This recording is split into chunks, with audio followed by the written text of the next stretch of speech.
Банктер туралы заң жобасында лицензиялардың екі түрін базалық және амбибап лицензияларды енгізу көзделеді. Амбибап лицензия банктерге банктік операциялардың толық тізбесін жасауға мүмкіндік береді. Базалық лицензияда рұқсат етілген операциялардың шектеулі жиынтығы, сондай-ақ березинттер мен үлестес тұлғаларға кредит беруге тыйым салынады. Бұл тәсіл нарықта жеңілдетілген бизнес моделі бар шағын орнықты банктердің пайда болуына жағдай жасайды.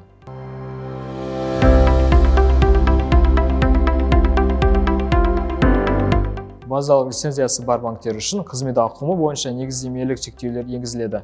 Ағымдағы кезеңде активтердің ең жоғары мөлшері 500 миллиард теңгеге дейін және ең төменгі меншікті капиталы кемінде 10 миллиард теңге көзделеді. Мұндай талаптардың мақсаты нарықты теңгерімді дамыту және жаңа ойыншыларды қолдау.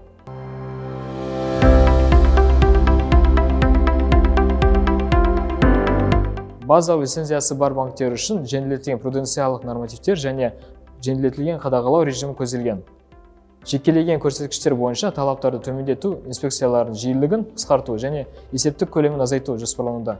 Бұл ретте қаржылық тұрақтылық сақтау үшін жалпы қадағалау жеткілікті болып қалады.